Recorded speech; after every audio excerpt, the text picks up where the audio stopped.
here too. She's like an hour east of me, maybe hour and a half. So I think the weather's changing, so her commute might be, and that's probably why she won't be able to get on, so she can get home. She did say she was probably going to be in the car. So yeah. It is 7:00 Eastern time. And it looks like we are live. I see my little countdown up in the corner. So this is our second MBC. I can't call it a Sunday series anymore because here we are debuting on our Wednesday night. Now we'll have to come up with a better alliteration for that. Wednesday webinars or something. Something, yes. So welcome everyone.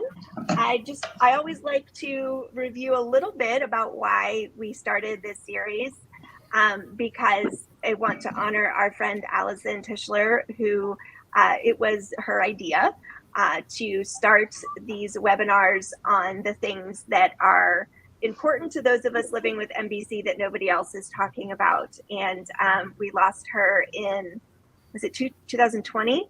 The years get by me now. So I always want to make sure that we're saying the names of those people that we've lost that have made an impact. And Allison certainly made an impact on my life. So welcome to everyone. Tonight, I am so excited to be introducing some new members of our MBC Leadership Committee, as well as some familiar faces.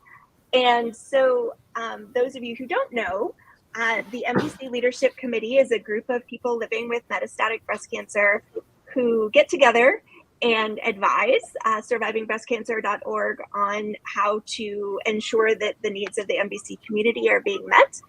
And we also are responsible for this webinar series. And then in 2022, we began our workshop series, which we are going to be reprising this year. And I'm very excited about these offerings for specific to the metastatic community, but then able to use some of the things we've learned to help everybody. So tonight is just a time to get to know each of the people on the committee, the new people on the committee, and just to talk about what they're each going to be spearheading this year, and just looking forward to an amazing 2023. So Laura, did you want to say anything else about the SBC or the MBC stuff? No, thank you. I'm so excited. I'm excited to test out, our Wednesday webinars or see how they go. So I appreciate that. We're always innovating and trying to figure out what we can do better at survivingbreastcancer.org. And, we need community in order to hear the needs of the community and go out and create. So I'm just super grateful for everyone who is here tonight. And then I know we have a couple people on the leadership team who are unable to make it tonight. But again, it takes a village. And I'm just so excited to be working with everyone and diving into 2023. Awesome. Thank you, Laura. So yes, thank you for the reminder. We are missing two of our members. Stacy is she in Idaho? I know she's in an I state. Yeah.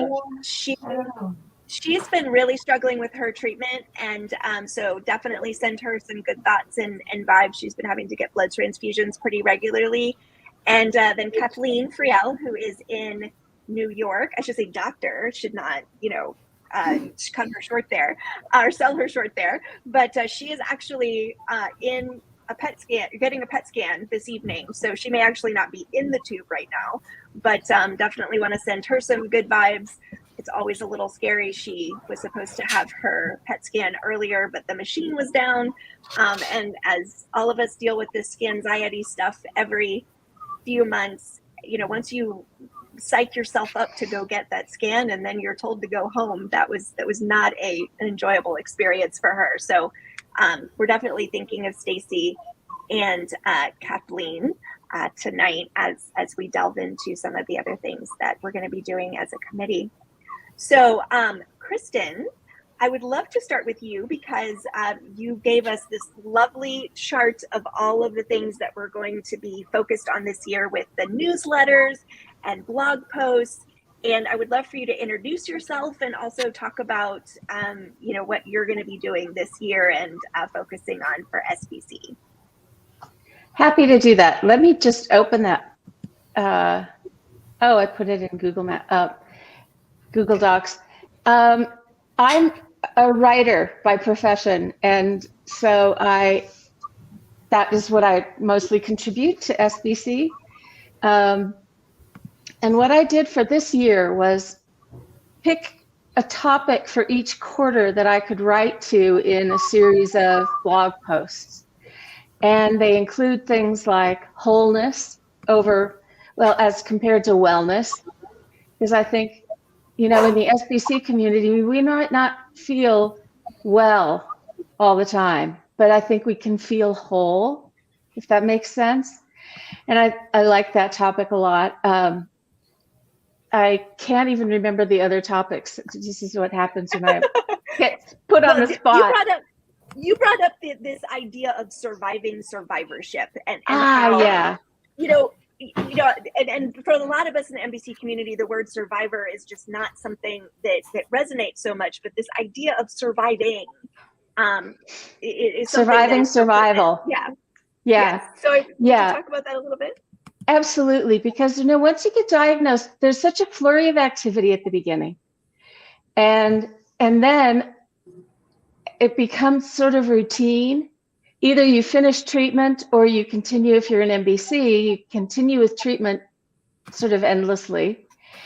And the idea that we have to somehow rise to living as fully as we can, despite having what's called a terminal illness, I think is tricky sometimes. So I wanted to offer some ideas around that. And what I want to do now that I've planned out what to write over the course of the year is interview people for the stories. The stuff that I've done before is pretty much from my own experience as a MBC survivor and as a coach. So coaching is the other thing that I do besides writing. How does that sound? No, that's great. And so I just want to make sure to make it clear to anybody who's listening, whether you're listening live or later, that if you have something that you want to share, and maybe writing is not your thing, then Kristen would be somebody who could interview you and put that together just because of her writing background. And, if we could back up a little bit, Kristen, how long have you been living with MBC? It'll be 5 years in May. And where mine has spread is my bones and my liver. I'm on, I don't know how many lines of treatment I've been on already, but I'm currently on something that's interesting because it was designed for women with triple negative breast cancer. And I'm not. It's called, boy, am I drawing blanks tonight. Is it Trodelvy? Trodelvy. I'm on Trodelvy.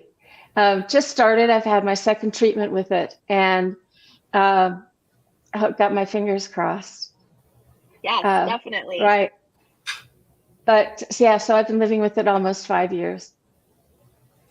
And Trodelvy is one of the antibody drug conjugates that everybody is all excited about right now. Some of you may have heard of Enhertu, but it's these meds that are able to use different proteins to get inside a cell, cancer cell, and then drop a payload or chemotherapy inside the cell. And so the hope is that it's not as toxic or doesn't have as many of the side effects because it's more targeted, but certainly doesn't seem to be always the case for everybody. Trodelvy is actually one of the medications that Allison, she was able to get a compassionate use waiver to get on Trodelvy before it even came out. She was triple negative, and now they're looking at it in the ER positive setting, which is very exciting. So, because I was ER positive, but eventually the hormone-based treatments stopped working for me. So yes, it was as if I were triple negative. And that's one thing I think that has been a big surprise for me in this whole MBC experience is that you're given your subtype and you think, oh, that's set in stone. I'm always going to be hormone positive. I'm always going to be HER2 negative or positive or whatever. But it's really more of a gradient, right? Your grades or your flavors of a particular biomarker like a HER2 or estrogen. And then it can change over time. We can lose or gain those receptors, or I individually lost the progesterone receptor as the cancer mutated, which is an indication of endocrine resistance, meaning resistant to a lot of those medications that are prescribed for those of us who are hormone positive. So always learning, always understanding more about these new meds and as they understand more. So we're very thankful to have you, Kristen, with us. And our second workshop of the year, which will be in the second quarter, will be centered around this idea of survivorship or surviving with MBC. I'm not sure what we're going to label it yet, but just the lived experience of living with, not dying from, as we had on our ribbon at San Antonio. So would you like to share anything else, Kristen? I think that the only thing I'd like to say for anybody else who might be trying Trodelvy is that my previous treatment was Abraxane, and I am feeling fewer side effects so far. That's good. So it's really good.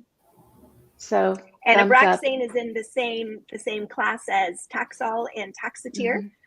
They are collectively called the taxanes. So yes, so that's a good way of comparing the medications then in terms of the side effect load. And the last thing I'd like to say is thank you to Dawn, because she is the person who I interviewed for my current story for MBC. Thanks, Dawn. Oh, I can't wait for that to come out.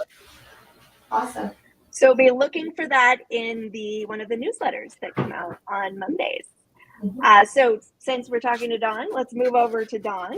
Dawn just had lymphedema surgery, so I see that you've still got your I don't know, is that a glove on? No, it's just a wrap. Oh, okay. Yeah. So Dawn, if you'd like to introduce yourself and talk about what you've been doing for SBC and will be doing for 23. Yes, I'm Dawn from Texas. I've been living with metastatic breast cancer since 2018. So April will be 5 years for me too. And currently on the new chemo called NHER2, which is working for me. So I've been blessed. I've been with SBC for 2 years now, and doing the MBC for since we started November 2021. So, and I make beanies for our group, and I'm going to be talking about lymphedema in March. So. Yes, so very, very important, since so many people end up with lymphedema after those taxanes or after the lymph node surgery, right? What they call that dissection, lymph node dissection. Yeah, removal. Yeah. Yes. So Dawn, you've been involved with the Thursday Night Thrivers group and now help to moderate the breakout session. So would you talk a little bit about that? Yeah, so the breakout sessions are the first and third Thursday of every month. And we started with once a month, but we realized we needed more. So we work twice a month now. And it's just peer-to-peer run. And we just really no agenda. We just talk, go around the room and see how everybody's doing. So if you have thought about joining the Thursday Night Thrivers group and thought, oh, I don't know if I want to be in a mixed group, meaning mixed in terms of stages, we do have on the first and third Thursdays a separate breakout room for people living with MBC. I know Kathleen comes pretty regularly to that as well, and participates in that. Yes, so definitely consider that. And then I got one of the beanies that Dawn made. So if you haven't gotten one of the care packages from SBC, let Laura know, because those beanies are really comfortable. And all of those programs are absolutely free too, right? So it's kind of come as you are, available to anybody. And, I think some nights we're there like super energized and excited. Other nights we're lying horizontal on the couch and still just using Zoom and connecting with people. And one of the things that organically developed also was our WhatsApp group for early stage as well as late stage. So there is a WhatsApp group for those living with metastatic breast cancer, again, all peer-to-peer, but it's a way to stay connected from Thursday to Thursday. Because a lot happens in those 24 hours. So true. Laura, will you talk a little bit about the app too? Because that is another way of getting connected to other people within survivingbreastcancer.org. And I don't know if a lot of people know about it. That's a really good point. I need to do better branding and marketing around that. But yes, I am not a coder or developer by any means, but we did somehow manage to create a survivingbreastcancer.org app, which is available in all the app stores, whether you have an Android or iPhone. And actually, if you can download it and see our blogs and our content, and we have on demand. What do we have on demand? The meditation series that we also run on Mondays. And so that's one way, like you can just totally access the exterior outer face of information. However, if you're looking for a more deeper experience, you can sign up. And it's kind of like social media for those with breast cancer. So there's private groups. You can join a group. You can stay connected with people. There's, DMs and messaging and profiles you can create. So I like to think of it as, social media for our community. Just another way to connect with other like-minded people, and also totally free. You can download that off of the Apple Store or wherever. Android, I don't know what it's called for Android users. Is it a store too? Like Google Play, I guess. Yeah, I know. I'm so confused too. Yeah.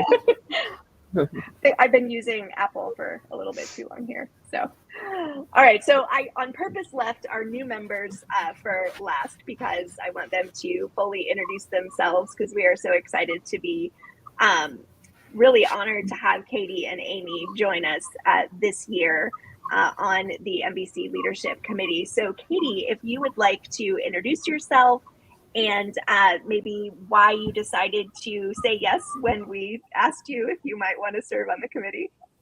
Sure. So hi, I'm Katie, and I live in Lincoln, Nebraska. I was diagnosed with MBC de novo in February of 2018, so about a month away from 5 years. Triple positive, initially had mets pretty significantly in my liver and my bones. And I've done treatments, experienced a little bit of progression, and I am just getting ready to start my full second line of therapy, which is going to be Herceptin, Faslodex, and Verzenio. So it's a little bit non-traditional second line option. And my progression, I guess, was in my lungs.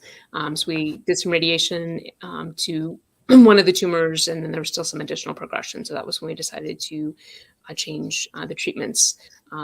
Additionally, I've participated in a clinical trial. So my first line of treatment, I was actually in a trial, but in the standard of care arm. So I didn't get the experimental drug in that trial. I work full-time in higher education.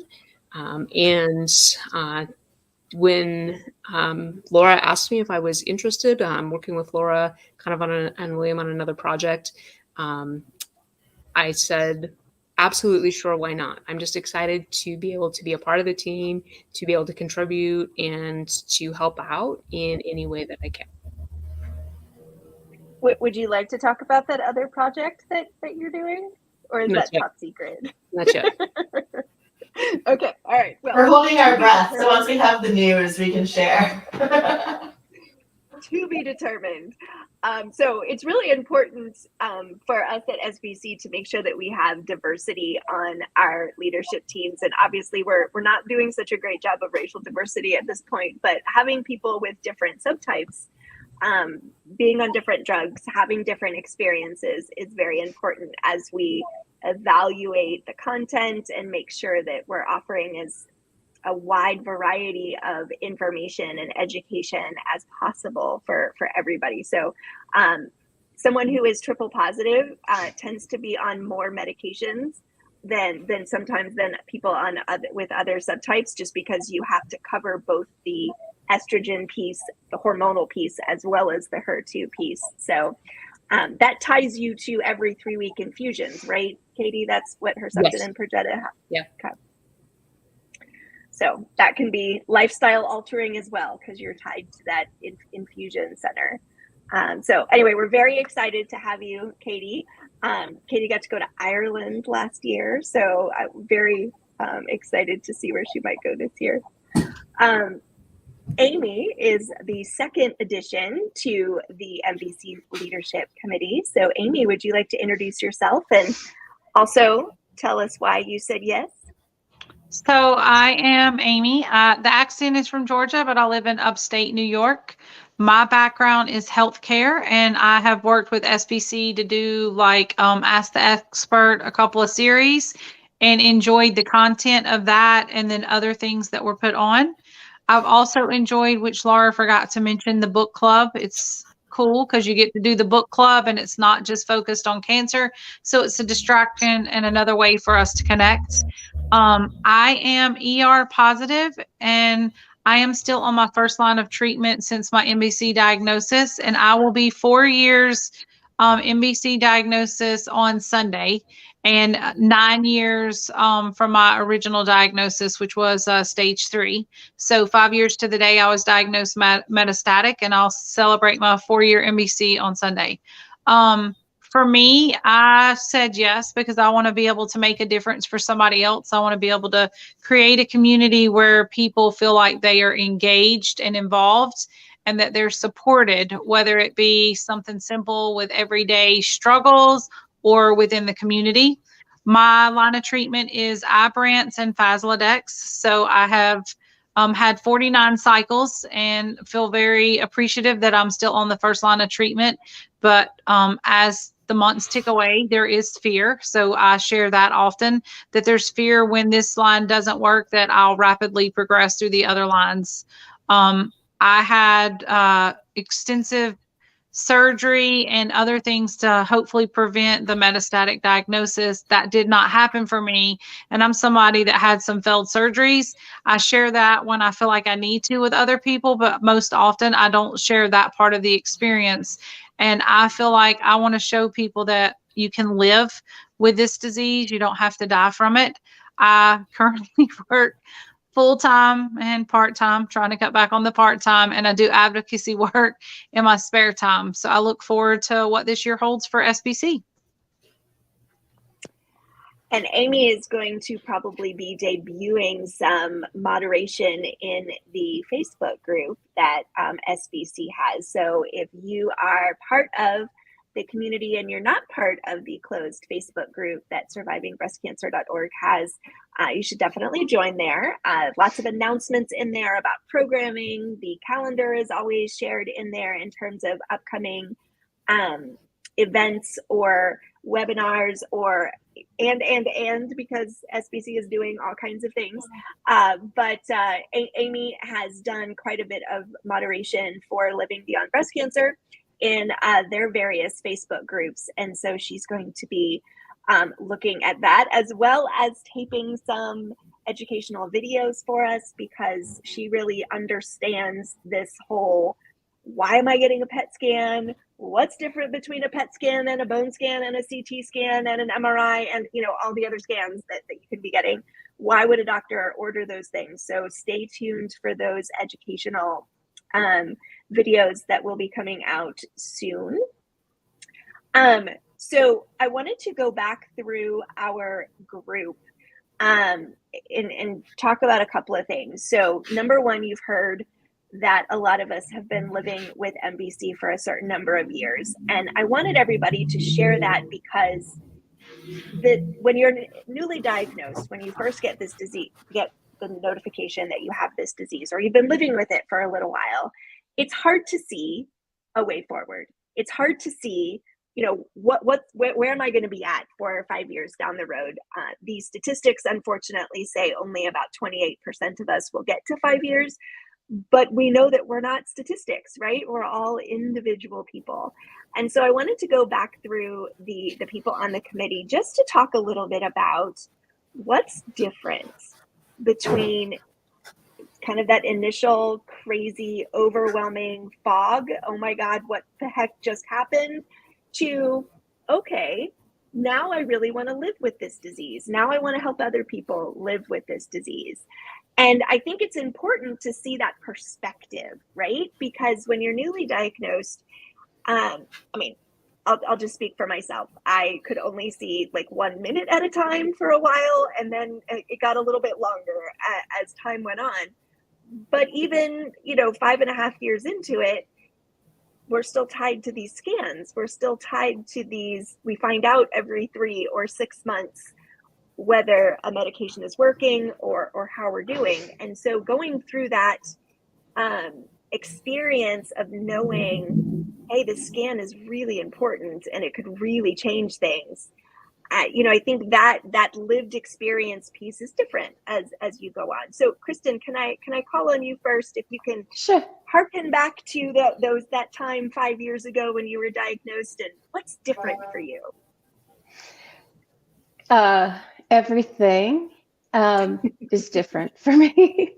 It lays sort of a blanket. I'll use the term blanket. It lays kind of a layer over everything else that happens, over your relationships, over your self-care, over how you want to make meaning and purpose in your life, how you want to connect and relate and help other people. Definitely how much I spend time with my family. And being a writer and a certified coach, I thought, well, let me use those skills in the service of other women who might be going through what I've gone through. And so that's how I've kind of leveraged almost the experience for some good. Would you say that being able to do that has provided you a sense of purpose? 100%. Absolutely. And how important is that? How important is it in your life to have a purpose or have a reason to keep going in the morning? It's crucial. I think without a sense of meaning and purpose, you're just kind of wandering aimlessly through life. And I have a whole bunch of coaching tools that I live by. And one of them asks me every single day what I'm going to do that has to do with meaning and purpose, which is really finding something that's bigger than yourself or other people who are walking a path that you've walked before. And not necessarily having to do anything major every day, like starting something like SBC, which Laura did, but being able to make a difference because I am still alive. Yes, beating those odds, right? I don't know that I really agree with the whole label of being a unicorn, but having a different experience than some other people, being able to live a little bit longer with such a serious disease. So yeah, thank you. Sure thing. And anything else, Kristen, that comes to mind when you think about, maybe even think in terms of like, what would you say to somebody who was newly diagnosed from your vantage point of 5 years out? I would say, don't lose hope, because there's research happening all the time. I'm on a drug that didn't exist for my treatment anyway when I was diagnosed. So all I'm trying to do is stay one step behind the scientific developments. Absolutely. And that's why an organization like SBC is so important, because we focus on information. And you'll be happy to learn that we have developed some partnerships with some scientists, and we'll be offering information about different trials actually on the website. So if you're interested in a trial, you can search the website, and there's actually some links there that would give you some information about particular trials. Because finding a trial, if you want to participate in a trial, can be difficult if you're not treated at a large research facility. I am, thank goodness. I'm at the University of Colorado Hospital out here, and they are plugged in. Which is wonderful. Yes. Yeah. Some of the statistics that came out. Yeah, some of the statistics that came out recently was that it's about 80% of us that are treated in what they call a community setting, meaning not at a big research facility. And so for those of us who are in a place where maybe our doctors are not doing so much of the research, doing some of the searching ourselves for trials that might be available that then you would take to discuss with your doctor if you qualify for the trial can be a really great way forward. Because a clinical trial, as Katie knows, is not something you do as a last resort. A lot of times, once you've been on 2 or 3 or 4 or 5 lines of treatment, you're actually no longer eligible for some trials. And so it's important to have some of that information up front. So Katie, Same question over to you, but if you could talk about the whole, why did you participate in a clinical trial, as well, especially early on in your treatment, if you would be able to talk about that, that'd be great, as well as just kind of looking back, what's different now for you? Sure.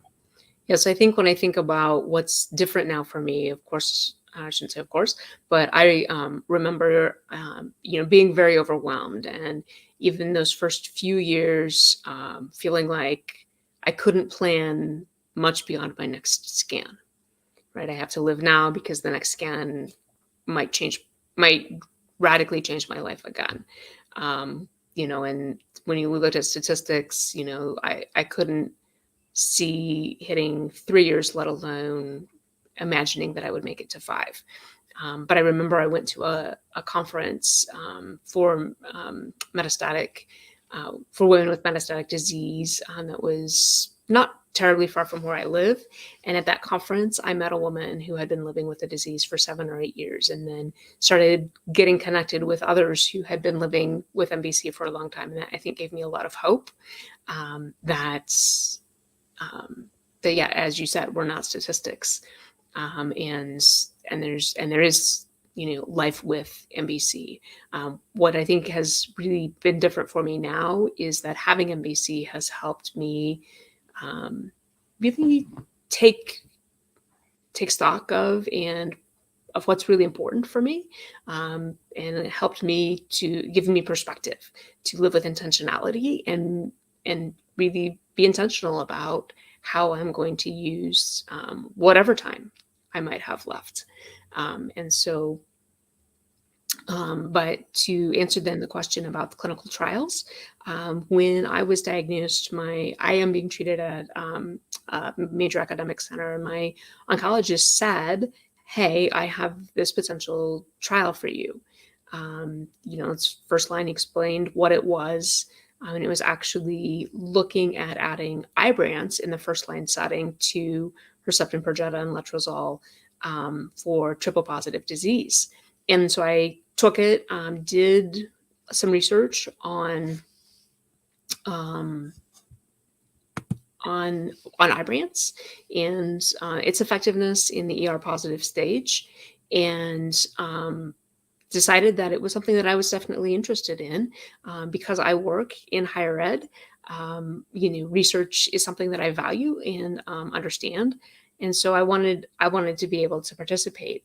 It was an open study, so I knew which arm of the trial I had been randomized to, and I was randomized to the standard of care arm. So I actually never got to have the Ibrance, but it was a really great experience. And I am continuing to just evaluate at every progression. Is there a trial that makes sense? Is there something out there that I want to try to look into, whether it would be at my center or someplace else? Was it a concern for you when your doctor presented the possibility of a trial that you might get what are known as placebos, meaning not get any medication at all? They made it very clear to me that the only difference, right, was you get the Ibrance or you don't. And if you don't get the Ibrance, you're getting exactly the same treatment as you would if you weren't in the trial. So that was really reassuring and helped me, to want to be a part of the trial. And then I thought, if by chance I happened to get the additional drug that might, again, I was still in the very overwhelmed stage of the disease shortly after diagnosis. And so I thought, well, shoot, the more opportunities I have to do that, the better. One of the things that I've learned since that time, right, is that trials also give us opportunity to access drugs that aren't readily available to the rest of the population. And you can only get access to some of these newest things if you're able and willing to participate in the trial. So that's, I think, for me, another incentive to continue looking at trials that might make sense and would be feasible for me to participate in when it makes, when they're available. And now with your taking Verzenio along with Herceptin and Perjeta, you talked about that being off-label use. Has that been something that's been difficult to get approved by your insurance company? Yes. So yes. It is not FDA approved right now. There was a phase 2 trial that they did that showed some really positive results. And that was why an oncologist recommended that perhaps I try it. But my insurance company has denied it and denied an appeal and denied a second appeal. So fortunately, I was really lucky that the pharmaceutical company, Lilly, has a program that they accepted me into, and they're going to be providing the medication for me because my insurance company has said that because it's experimental, they are not willing to pay for it at this time. So one thing that a lot of people don't know is that even if a drug is approved by the FDA, for one thing, a lot of times oncologists will, because they know how the drug works, they know how people may respond to it, that they will use it as an off-label, meaning not exactly what the FDA approves that medication for. But the thing then that becomes an issue is that insurance companies don't have to pay for something if it's not FDA approved or indicated for a particular subtype. And every insurance company is different, as you found, Katie, as you were going through that process. But it's so important to remind everybody that each of the pharmaceutical companies does have a foundation associated with them, and they will often do things like cover, that's where copay assistance oftentimes comes to us. So those of us with private insurance, we can get assistance with copays. They will pay for sometimes access to medications when it might be an off-label use. And then if you are on Medicare or Medicaid and aren't eligible for the copay assistance programs, they will also assist with covering some of those costs as well. So always important to remember that even if the insurance company says no, that's not the end of the discussion. But Katie, you've spent an awful lot of time trying to get that approved. That took up a lot of energy and effort, didn't it? Yes, over a couple of weeks. And I actually still have one more level of appeal that we're going to try with the insurance company. But in the meantime, I'm going to take advantage of the pharmaceutical company's foundation to get started on the drug. And the great thing about participating in something where it's off-label use is that the pharmaceutical company is also gathering information by you doing that. And that is part of their incentive, right, to cover it, is that they're getting data. They're getting real world data on, is this medication going to work in this particular setting? So thank you, Katie, for sharing that. Is there anything else that comes to mind that you might say to yourself as newly diagnosed or somebody else who's newly diagnosed? Oh, I think that something that's been really valuable for me in the whole experience has been seeking out and finding other women in the community and intentionally, and I didn't, I was very frustrated at the beginning because locally where I live, there aren't a lot of networking opportunities or support groups, but there are many, many opportunities through the internet and online. And so, Surviving Breast Cancer is just one of the organizations that really wants to support women with SBC and ways that you can get connected to women who get it in ways that others, even with early stage, don't understand in the same way. Thank you for that, Katie. I know you mentioned meeting somebody early on that had been living with the disease for 6 or 7 years, and how amazing is it to see, oh, that could be my future, not necessarily the numbers that my doctor is throwing at me in those initial appointments. So thank you very much, Katie, for sharing. All right, Amy, last but not least, certainly, what is different now versus when you were diagnosed, and anything else you'd like to share? I would think like words that people focus on when you're newly diagnosed, like survivor, cancer-free, ringing the bell, because many people that are diagnosed like de novo don't get to ring the bell. I think it also helps me. I do medical imaging and I now manage, but still sometimes scan. I think for me, I can sympathize with somebody that's there, like a caregiver with a loved one, and they're wanting them to keep getting tested and keep trying new drugs. like there's a different level of understanding because you want to live and you want to try. But for me, being diagnosed metastatic, I feel like you have to advocate for yourself. That's the first thing that I think women forget to do, is the self advocacy part. But the other thing is, I think you have to share at your own level of comfort. Like I might be okay with sharing with the community, whereas other women that I know that might share within the community, they don't necessarily want to share outside where they work or whatever, because it does change the narrative at work. Like there are many of us that are still working, and I don't think people realize that because often women don't share they're working and living metastatic. There's a fear of losing their job or being told they can't do it. We see that daily. So I think that's important to just remember to live one day at a time. And if the day's too big, take it by the hour. And if the hour is too big, take it by the minute.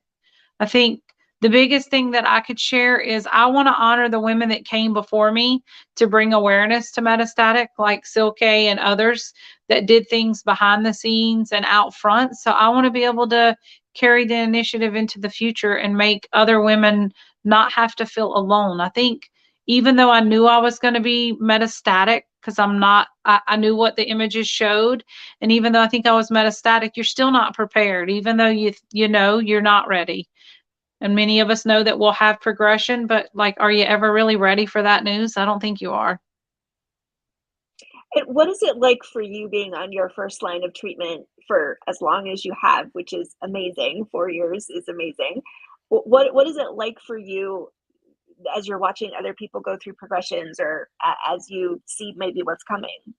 There's a fear. There's a fear that like this is going to happen to me. Like, you know what I mean? It happens to everybody. Like you don't hear people living 25 years on the first line. I'm not saying there are those out there, but they are truly unicorns. Many women have gone from their first line to the second line. There's a fear, and sometimes you feel a little guilty when you're sharing in a group and somebody's sharing, hey, I'm on my 6th line of treatment and I'm still having progression. Your heart hurts for that person because you know what they're going through for the scan. Because I feel like we all have the same level of anxiety with the scans, because you're worried about getting the scan. What's the scan going to show? And if it shows something, what's the next plan? If it's not, then okay, then I'm good for a few months. But then you worry about every ache and pain. Oh, did that scan not show something? But is something there? We all live in that same mindset, I think. And I think some of us stay busy so we don't have time to think about that, and we keep ourselves occupied. Like I don't have children, so I work a lot, but I can't imagine like how women could work like that and care for children, because as we've talked about having the spoons every day and the self-care, like you're tired, you got to know your limits for the day. And my motto is say no so you say yes to yourself. So that's for sure. Yes. And so if you are talking to somebody who cannot get their insurance company to cover a PET scan, and so they're having to get bone scans and CT scans, and they're freaking out that that's not sufficient or that's not the gold standard, as somebody who understands how these scans work, what would you say to that person? Because we hear this a lot. A lot of insurance companies don't like to cover PET scans. So some of it people don't understand is for like breast cancer, the isotope for the PET scan doesn't necessarily match your subtype. They're just now coming out with isotopes for the ER/PR positive. But I try to tell women when they get so worked up over the PET scan, a PET scan is only from the eyes to the thighs. And when you get a bone scan, your entire body is getting scanned from the top of your skull to your toes. So if you've had bone mets, they're seeing all of your bones, not just a part of them. But generally, if you get a bone scan, they also do like a chest, abdomen, and pelvis CT. And so they get it. And if something is found, then that will cause for a referral for you to get the PET scan. So I think women have to be understanding, like definitely advocate. And if you think that that's there, but there are different preferences, and people think just PET scans are just the gold standard for everything. But I would tell women they need to do the research and see if what they're getting is for what their cancer type is, for sure. And for those of you who we're hearing talking about that isotope, Cerianna is the name of the is it a scan or an isotope? I don't know what Ceriac It's an actually stands isotope, and for. it's the Is that same. isotope? It's Okay. that's the isotope that'll, like, FDG is the normal isotope for a PET scan, but there's other isotopes. But normally you're injected with FDG, and that binds itself to the sugars and stuff. And they scan you, but women have to realize, like, if you've had bone mets, they might be doing a bone scan, like I said, so they get your lower legs, your feet, the top of your skull. So there's just giving them baselines, so not to be frustrated with it. And then people are living longer. So used to, when people got PET scans, they only had like 2 or 3, you know, like people that got the PET scans, they only had 2 or 3 of them. But women are living, even other cancer patients, they're living for years and years and years. And so I think that's part of the issue too with some of the approvals. Yes. And if you think about those isotopes that are being injected into your body, and if they build up, and I mean, they don't even know because they don't have longitudinal studies for if you've had 20 or 25 of them, what that looks like. I still stay away from my kids the night of when I get a PET scan. Not that we know if it might actually affect them, but just that there's a possibility that, you know, shedding all those radioactive molecules might theoretically affect their growing brains. There's just so much that they don't know. So thank you for that, Amy, and definitely be looking for Amy's videos. She has a great way of breaking down some of these things to the point of what are you really worried about, and how can you mitigate or address the things that keep you up at night. I know that there's also a little bit of a debate. Some doctors really like to have people keep doing mammograms, so doing PET scans and mammograms, and then other doctors don't. And so I know that worries a lot of people, like, am I going to get, or am I getting a test that's actually going to show when something needs to be addressed, right? So, you know, your peace of mind and being able to go from, you know, quarter to quarter, it is so important. And speaking up and letting doctors know. There have been times where doctors have wanted to, when I was stable, extend out the time of my scans, and I just said no. I mean, from a mental health perspective, I can't deal with that. So important to remember that those are things that you can speak up about. So thank you all for sharing from your personal experiences and just, you know, how you've wanted to give back. I think it's just so important. What we were talking about with Kristen, the idea of having purpose and the idea of having meaning. And I think that is very, very different for everybody. And thank you for the reminder. I totally forgot Dawn. Dawn, I'm so sorry. I was about to say, I was like too busy. I was trying to multitask and comment because we're live streaming on social. And so I was like, wait, did we get to everybody? So sorry. I was just going to It's the put it away. evening, right? My apologies, Dawn. So You're not off the hook. You're not off the hook. Same question I asked everybody else. What is different for you, and what would you say to your newly diagnosed self? Well, mine was a little different because I just straight up asked my doctor, am I going to die? And she told me, no, I can live 10 to 20 years. I'm HER2 negative. So I, you know, keep that in the back of my mind, and my first line of defense only worked for a year and a half. So that's when you start thinking, you know, what's next, you know, but I just kept in my mind, she said, when that medicine stops working, then we just try another medicine. When that stops working, we'll just try another one.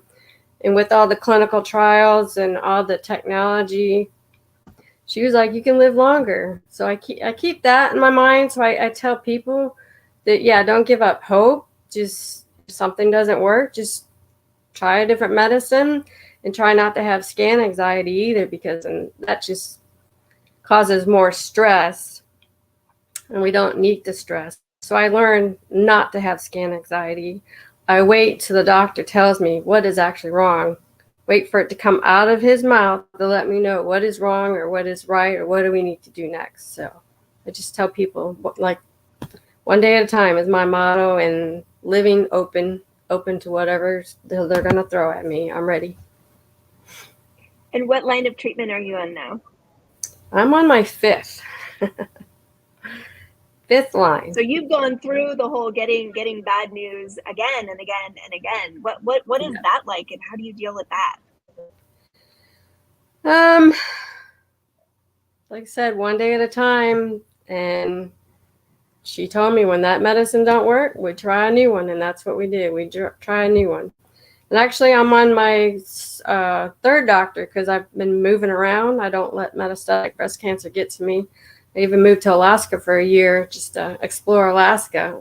So I got a new doctor up there. So he gave me his cell number, which was nice. So when I did move back to Texas, the oncologist here told me his treatment. I texted him, and he said, yep, I agree with that treatment. So that was helpful to have a second opinion.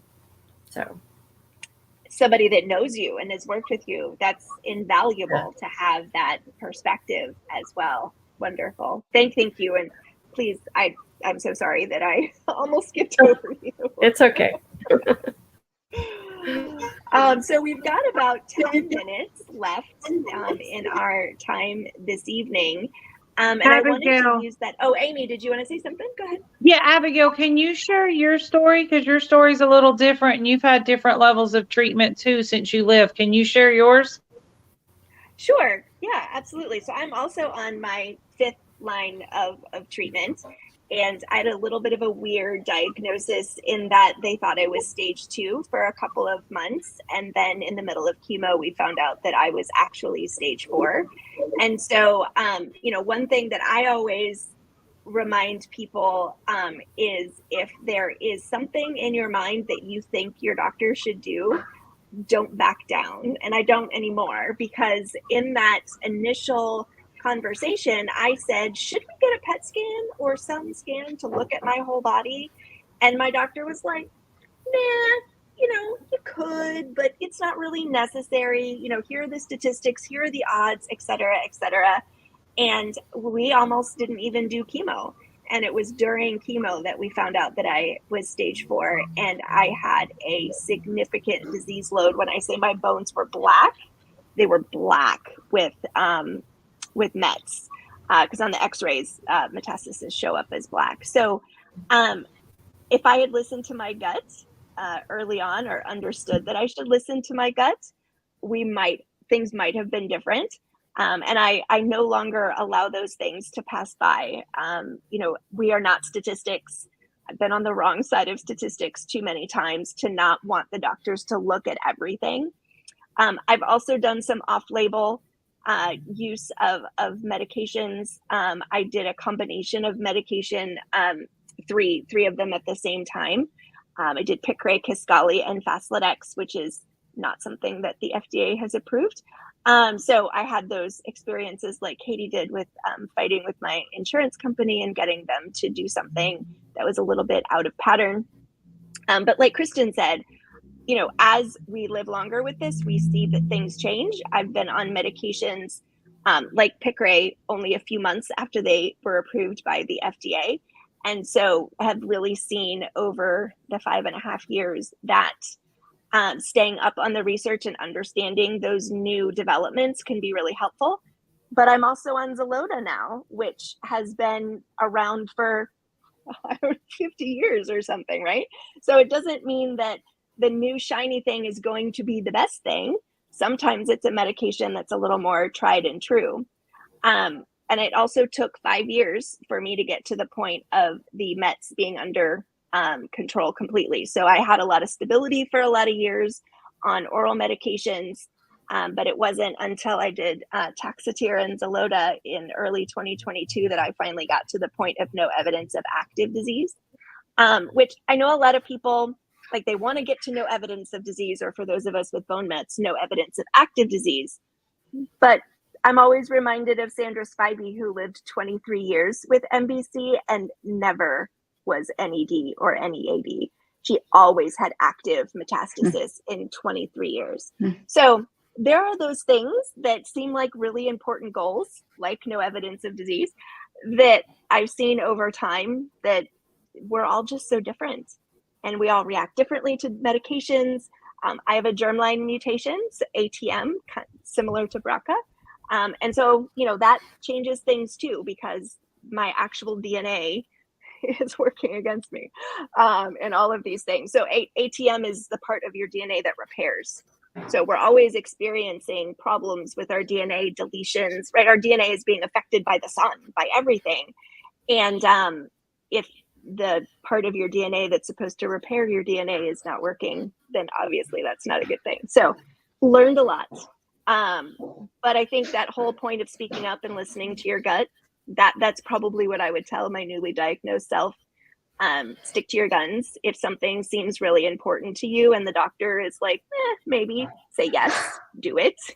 That's really important. And then something similar to what Katie said, which is find other people who are experiencing the same thing and are farther along, right? Who've been living longer than you with the particular diagnosis, your particular subtype, or, you know, specifics as to your situation, because I've learned more about managing side effects and even the psychosocial managing my response to this experience. I've learned more from other people in the community than I ever have from a healthcare worker. And I'm not saying that to be negative about healthcare workers. It's just that they don't have the lived experience. And the lived experience is on a whole other level. So thank you, Amy, for reminding me to share. Sometimes I forget. Yeah, Abigail, I just wanted to say too, and add, for if you're joining and you're newly diagnosed, don't get overwhelmed with all the terms. Reach out to people in the community and let them help you decipher, because it's like an encrypted code. You need something in the beginning. So don't feel overwhelmed. There are people out there that can help you navigate, for sure. It is a whole other language, isn't it? Yes, we're having to learn a whole other language. So that is one thing too, that if anytime we're doing these webinars and we're using acronyms, please ask, please stop us. Yes, put them in the chat. We get used to them. We Yes. get used to all the acronyms, we get used to all the terms, and then forget that not everybody is familiar with them. So thank you, Amy, for that reminder. Yeah, maybe that could be something that we work towards in 2023, yes, right? Absolutely. Like putting together that like vocabulary list. So yeah. Yes, 100%. So looking forward to our February for this webinar series. We are super excited to, so we'll have 2, and they will be on Wednesdays at 7, so this time. And the first will be on February 8th, and we will be hearing from the amazing people at 2 Unstoppable, which is an organization in the Northeast that provides exercise programs for people with breast cancer, and then specifically for people with MBC. So it's an online virtual group. It lasts for 6 weeks. It's wonderful. I completed it in 2022 and am one of the ambassadors for the current class. So they're going to come talk about how there's lots of research on how exercise, not just for early stage breast cancer, but also for people who are dealing with MBC, whether we're talking about our bone health or side effects, etc. There's all kinds of research about how exercise can help with that. And then the way that they do exercise in a social setting is also proven to helps you stick to it, right? Because it's so hard to stick to a new exercise program. And then on the 22nd, which is 2 weeks from the 8th, Stephanie Walker and Christine Hodgkins will come to reprise their presentation from San Antonio on the topic of not just living with MBC, but also all of the organizations that support people living with MBC. And it was an amazing presentation at San Antonio. They've got wonderful slides. I learned about organizations that I had not heard of when we were there. So I'm really excited to have them come and share the same information that they shared with all of the doctors in San Antonio. And we will be continuing the webinar series. And so if you have a topic that you would like us to tackle, please let us know. We will be probably organizing quite a bit around the themes that Kristen has laid out for us, which really, I think, are under the heading of just living with MBC or the surviving survivorship idea, because that's what we're doing. That's what we're all doing. We're all trying to figure out how this living with this beast, or sometimes I think about it at the sword of Damocles, right? It's always hanging over our heads, whether we're remembering or paying attention to it or not. How do you do that? And I think that we'll be able to recruit people either from this committee or from the community at large to talk about that lived experience and give people ideas. One of the things that came up in San Antonio as well is that there seems to be a fair amount of people in the MBC community who want to be advocates. And I know that Amy and I have had this conversation for quite a bit. Finding your spot, finding your niche, finding where you want to be an advocate is something that we all have to figure out. And so that's going to be one of the things that we'll be talking about too as we host the webinars and talk about different things, is also talking about how can you as an individual person with individual strengths and weaknesses and background and experience and all of that, how do you give back in your unique way? So we'll be offering ideas and suggestions of different places where you can volunteer as we conduct these webinars into 2023. So I'm super excited about that. I think it'll be really fun. But please let us know, because we want to be very responsive to the community and what you want to be hearing, and bring the people that you want to hear from. So with that, I will turn it over to you, Laura, for any last thoughts. Oh, well, thank you. You just reminded me. I feel so old and dated, but I just made like one of my first TikToks the other day. And you know how you can do that like double screen of like, you're an advocate, right? And I'm like, yeah. And there's like, did you go to school for this? I'm like, no. Did you get a certificate in this? I'm like, no. Wait, but you're an advocate? And I'm like, yeah. So like, I'm so excited for that conversation, because it's so true that how we have to like find our voice and what our calling is. And it can take on so many different shapes and forms. I think it's going to be a really wonderful conversation. So I'm super excited about all of this. I appreciate all of you for joining us tonight, sharing your stories. I mean, this MBC leadership team that we're cultivating, literally, I don't think I stopped smiling for the last hour. My cheeks kind of hurt, but just inspiration and hope, I think, is the message. And I think I'm just really excited. I hope everyone who's watching or listening or viewing this later at a later date is feeling inspired. And feel free to reach out. You can reach out to info@survivingbreastcancer.org, which is just our general inbox. Please feel free to reach out to either myself or Abigail or Kristen, who's also on the call at the moment. It's just our first names at survivingbreastcancer.org. We should probably think about getting an MBC generic, shared inbox. But this is all part of the beautiful growth, right? And so we're formalizing processes and programming, and we couldn't do it without you. So I'm very grateful. Thank you. Wonderful. Well, we hope you'll join us for our other webinars. And remember, too, there's the podcast. We also have a YouTube channel. So all of the information is presented in as many different modalities as possible so that you can get the information and the education that you need. So hope to see you again. Thank you. Bye.